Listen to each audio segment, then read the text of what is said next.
Les conseils de l'ADI pour les chauffeurs VTC indépendants. Épisode 1. 3 conseils pour bien gérer vos finances.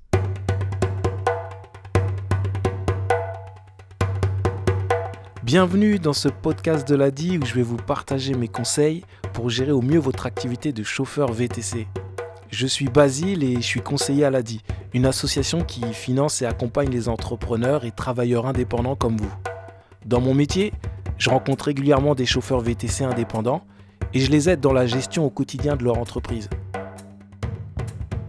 Je voulais faire ce podcast pour parler des difficultés que vous rencontrez le plus souvent et vous aider à trouver des solutions.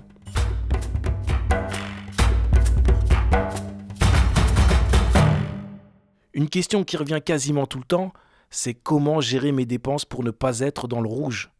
C'est un sujet important.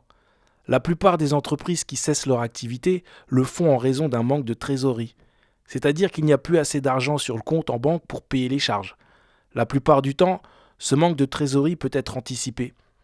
Voici 3 conseils à retenir, 3 idées simples à mettre en pratique pour mieux gérer son budget et gagner en sérénité. Premier conseil, bien gérer votre compte bancaire ou vos comptes bancaires si vous en avez plusieurs. Pour commencer, si ce n'est pas déjà fait, séparez votre compte personnel et votre compte professionnel. Ce sera plus simple pour la gestion et ça vous permettra de voir si votre activité de chauffeur VTC est rentable. Ensuite, consultez régulièrement votre compte, au moins 3 à 4 fois par semaine. Rendez-vous sur le site de votre banque ou sur votre appli et vérifiez que vous avez assez d'argent pour payer les prochaines dépenses.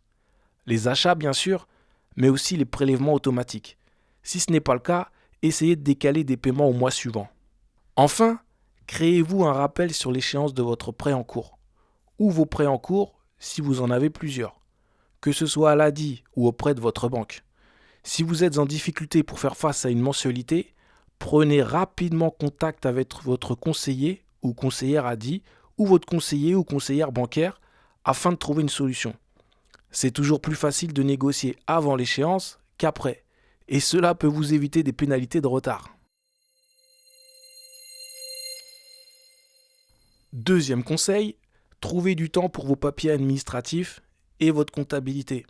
Au moins une fois par semaine, intégrez 1 heure dans votre emploi du temps pour trier, classer et archiver tous vos documents administratifs. Mon astuce ? Centralisez tout dans un classeur avec différents volets. Cotisation sociale, impôts, déclaration de TVA, facture d'achat, relevé de revenus des différentes plateformes VTC, etc. Ce sera plus facile pour vous de gérer ensuite l'aspect administratif. Classer prend un peu de temps sur le moment, mais permet d'en gagner beaucoup après. Profitez de ce moment pour gérer votre comptabilité. C'est une obligation légale, même si vous êtes en micro-entreprise et que vous n'avez donc pas besoin de passer par un comptable. Je dirais qu'il faut bien y consacrer 1 heure par semaine. Dans un cahier, inscrivez toutes les dépenses et les recettes de votre activité. Si vous souhaitez faire votre compta sur un logiciel, vous pouvez profiter du tarif réduit que nous avons négocié avec Koala ME. Toutes les infos concernant la comptabilité sont à retrouver dans la description de ce podcast. Pour éviter les surprises en fin d'année, vous pouvez aussi consulter votre échéancier de cotisation sociale sur le site ursaf.fr. Troisième et dernier conseil, anticipez au maximum. Il faut essayer d'identifier vos pics et vos creux d'activité pour savoir quand l'argent va rentrer et les périodes où ce sera plus compliqué. N'oubliez pas les moments où vous partez en vacances car malheureusement, les congés payés n'existent pas encore pour les indépendants. Sur votre calendrier, vous pouvez aussi inscrire les dates de paiement de vos cotisations sociales et fiscales. Et vous pouvez prévoir les dépenses et les recettes qui sont en attente. Par exemple, un chèque que vous avez signé mais qui n'a pas encore été encaissé ou bien une carte bleue d'un client qui n'a pas encore été crédité sur votre compte. Dans la mesure du possible, anticipez également les investissements à venir. Votre téléphone ou votre voiture a pris un coup de vieux et risque de tomber en panne.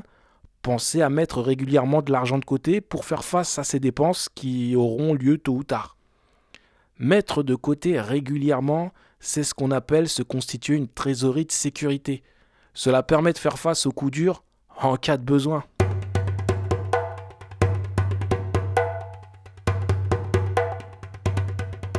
J'espère que ce podcast vous aura été utile. Vous pourrez retrouver toutes les informations dans sa description. N'hésitez pas à nous laisser vos commentaires, vos propositions d'amélioration et surtout vos idées de thématiques pour de prochains podcasts en nous écrivant à l'adresse client@adi.org. À très vite pour de nouveaux conseils pour mieux gérer votre activité de chauffeur VTC.